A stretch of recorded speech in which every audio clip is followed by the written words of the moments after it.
हम लोग पढ़ेंगे 9th क्लास के मैथ में एक्सरसाइज 4 है, दो चर वाले रैखिक समीकरण equation in two variables. First of all हम लोग ये पीछे का जो क्लास पढ़े होंगे उसमें हम लोग इक्वेशन के बारे में समझे होंगे, लेकिन फिर भी मैं यहाँ पे बात करूँगा कि इक्वेशन क्या होता है। ठीक है, हम लोग इक्वेशन इन वन वेरिएबल में देखे होंगे इक्वेशन क्या होता है। देखिए, हम लोग अलजेब्रिक एक्सप्रेशन पढ़े हैं कि x + 7 एक अलजेब्रिक एक्सप्रेशन होता है। ठीक है, और ये 2 एक न्यूमेरिकल एक्सप्रेशन होता है, 4 एक न्यूमेरिकल एक्सप्रेशन होता है, 5 एक न्यूमेरिकल एक्सप्रेशन होता है, तो y + 7 एक अलजेब्रिक एक्सप्रेशन होता है। ठीक है, अब देखिए कि जब हम लोग अलजेब्रिक एक्सप्रेशन को इक्वल करते हैं ना, दो एक्सप्रेशन को जब इक्वल के साइन के साथ लिखते हैं तो इसी को क्या बोलते हैं, equation.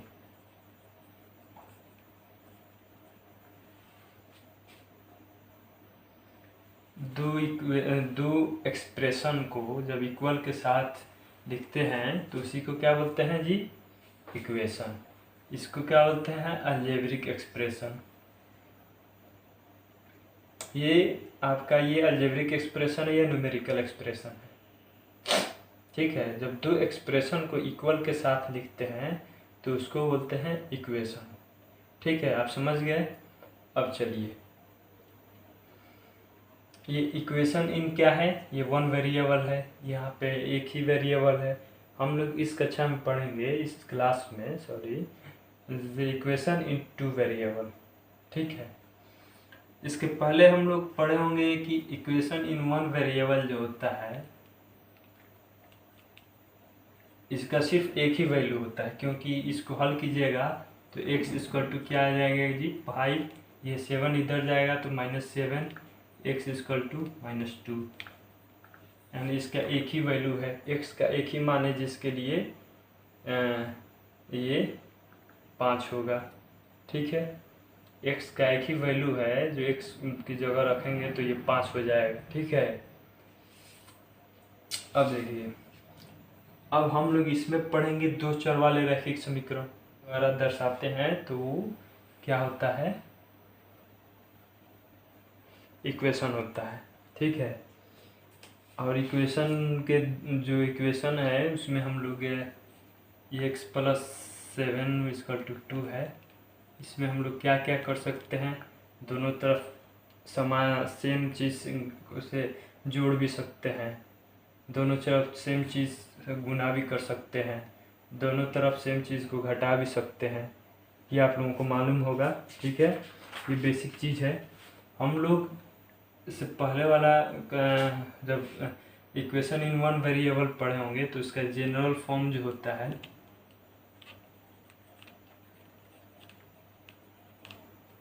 ax + b = 0 general form होता है इक्वेशन इन वन वेरिएबल के जनरल फॉर्म।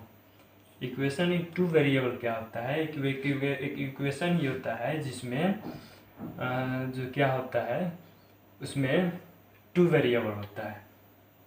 ठीक है, ये a और b से क्या है, a और b इस x का कोफिशिएंट है, और ये b क्या है, x0। हम लोग बहुपद में पढ़े थे ना जी, ये x0 का मान 1 होता है, जिसमें एक इक्वेशन ही होता है जिसमें दो वेरिएबल होता है। इसका जनरल फॉर्म क्या होता है, general form of equation in two variable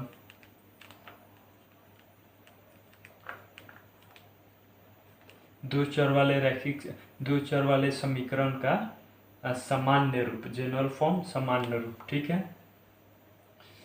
अब देखिए इसका क्या होता है, ax + by + c equal to 0। ये होता है। दो चर आ गए कि नहीं, एक्स और वाई। ये ए और बी से घबराइए मत, ये जो है इन दोनों का एक्स और वाई का क्या है जी, क्या है, कोफिशिएंट है, गुणांक है। ठीक है, ये इसका जनरल फॉर्म। आइए पहले इसका इक्वेशन का हल देखने से पहले कुछ आपके बुक के कुछ चीज़ देख लेते हैं। जो इसका हल देखने से पहले हम लोग इस पर चर्चा करेंगे। ये आपका इक्वेशन इन टू वेरिएबल का दो चर वाले रैखिक समीकरण का समान रूप है, जहाँ ए और बी 0 नहीं हो सकता। ठीक है, अब देखिए, जब क्योंकि 0 हो जाएगा तो प्लस ये बचेगा ना, तो ये नॉर्मल फॉर्म में कहाँ से होगा, ये सामान्य जनरल फॉर्म में कहाँ से होगा। ठीक है, अब देखिए, आइए कुछ एग्जाम्पल दिया हुआ है।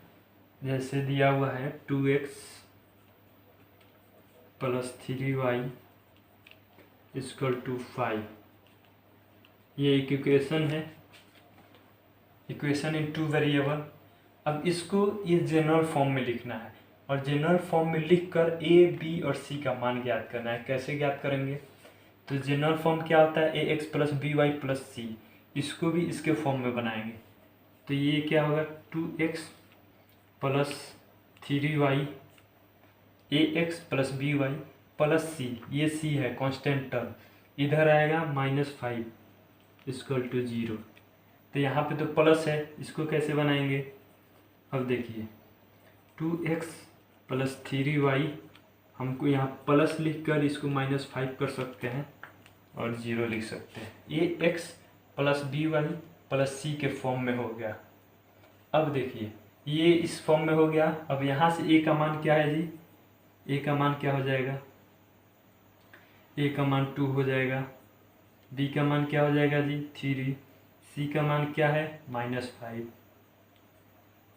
ऐसे निकाल लेंगे। ठीक है, बोलेगा क्वेश्चन में कि ये इक्वेशन दिया हुआ है दो चर में, आप इस इक्वेशन को नॉर्मल फॉर्म जनरल फॉर्म में लिख करके ए और बी और सी का मान ज्ञात कीजिए, यानी कि एक्स वाई का कोफिशिएंट ज्ञात कीजिए। ठीक है, ए और बी का सी का जनरल यहाँ से देख लीजिएगा, इसका मान ज्ञात कर देंगे। अब देखिए और क्वेश्चन क्या दिया हुआ है, x = -5, ये दिया हुआ है।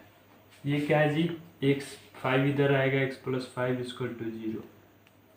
ये इक्वेशन इन वन वेरिएबल है, इसको आपको इक्वेशन इन टू वेरिएबल बनाना है। कैसे बनाना है, इस फॉर्म को देखेंगे। अब आप लोग कंफ्यूज होइएगा कैसे बनाएंगे, तो देखिए हम बता देते हैं। ए एक्स + बी वाई + सी को = 0 के फॉर्म में कैसे बनाएंगे, x हो जाएगा,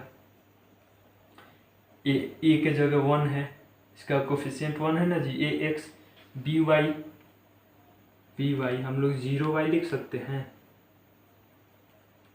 यानी ये 0 हो जाएगा, प्लस सी के जगह क्या है 5 है, = 0।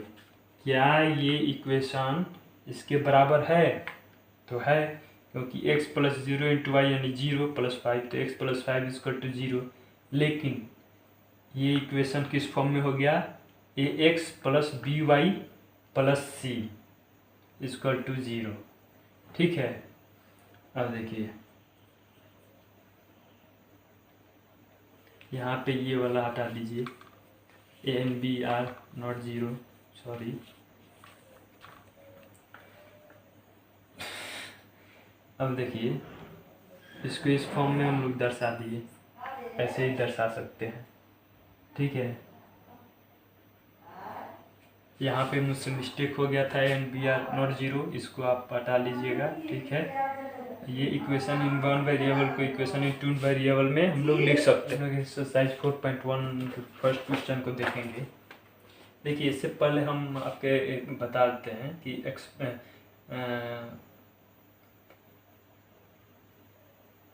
एग्जाम्पल एक, मान लीजिए दो टीम है, इंडिया की टीम और ऑस्ट्रेलिया की टीम। ठीक है, इंडिया की टीम है और ऑस्ट्रेलिया की टीम है, दोनों टीमें मिलकर 140 रन बनाती है।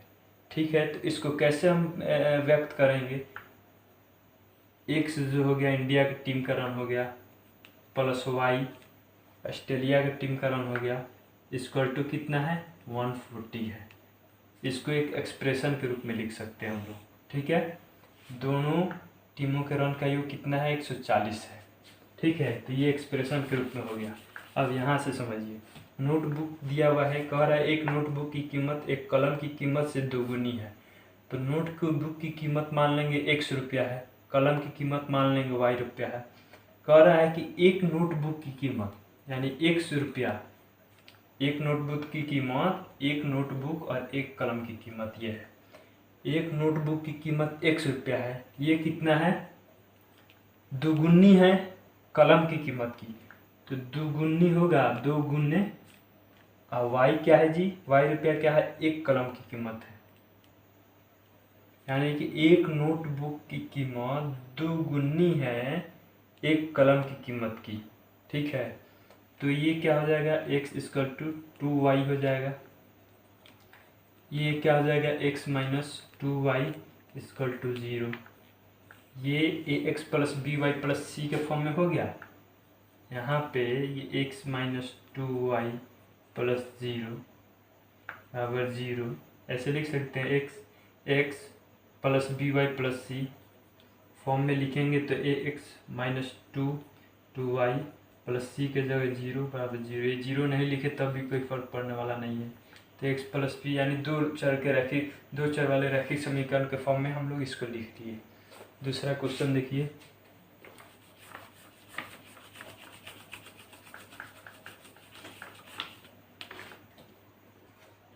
कह रहा है दूसरा क्वेश्चन, हम लोग अभी एग्जांपल देखे थे जो X plus B Y plus C के फॉर्म का होता है। तो कुछ एग्जांपल हम लोग किए थे, उसी पर है कि एग्जांपल दिया होगा, बस उसको इस फॉर्म में लिख करके और क्या दर्शाना है जी, ए और बी और सी दर्शाना है। तो फर्स्ट क्वेश्चन देख लीजिए क्या दिया हुआ है, 2x plus 3y equal to 9.35। इसको क्या लिख सकते हैं हम लोग, 2x प्लस 3y माइनस 9.35। ये इधर आएगा माइनस होगा 0 हो जाएगा। ए X plus B plus C के रूप में लिखेंगे, ये ए एक्स हो गया, ये प्लस बी वाई हो गया, प्लस सी माइनस 9.35 हो जाएगा। ये इस फॉर्म में आ गया और ये X plus B plus Y plus C के फॉर्म में भी हो गया, ठीक है, हो गया। अब यहाँ से ए इक्वल टू क्या हो जाएगा 2, बी इक्वल टू क्या हो जाएगा 3, सी इक्वल टू माइनस 9.35। ऐसे ही सब क्वेश्चन को आप लोग हल कर लीजिएगा। आइए 2 नंबर क्वेश्चन भी कहीं टफ लगे आप लोगों को, 2 नंबर क्या है, x माइनस वाई बटा 5 माइनस 10 इक्वल टू 0 है, ठीक है। तो इसको क्या कर सकते हैं, 5 एलसीएम लेंगे तो एलसीएम 5 आएगा, तो ये हो जाएगा 5x माइनस वाई और माइनस 50 हो जाएगा, ये 1 है ना, ये 1 है, 50 हो जाएगा बराबर 0। ये 5 तो 0 हो जाएगा, तो 5x minus Y minus 50 equal to 0। A X plus B Y plus C के फॉर्म में लिखिए, A X plus B Y के जगह माइनस 1 इंटू वाई और प्लस सी के जगह माइनस 50 व 0। ए बराबर 5, बी बराबर माइनस 1, सी बराबर माइनस 50। ये हो गया। आगे चलिए, आगे और क्वेश्चन है, एक लास्ट क्वेश्चन मैं बता देता हूँ, 7 नंबर, सब इजी है। y माइनस 2 है, y माइनस 2 इक्वल टू 0। ये x plus B Y plus C के फॉर्म में लिखना है। y तो है, c है, लेकिन x नहीं है, तो x को कैसे दर्शा सकते हैं, 0 इंटू एक्स लिख सकते हैं ना। अब प्लस y है ही और माइनस 2 इक्वल टू 0, इसको लिख देंगे 0 इंटू एक्स प्लस वाई और प्लस c के जगह माइनस 2, ठीक है। इसी फॉर्म में ये भी इसी फॉर्म में आ जाएगा। अब ये A X plus B Y plus C के फॉर्म में आ गया। ए इक्वल टू क्या है, यहाँ पे 0 है, B equal to 1, C equal to minus 2 है। ऐसे ही आप लोग लिख सकते हैं। आगे वाले एक्सरसाइज में हम लोग पढ़ेंगे।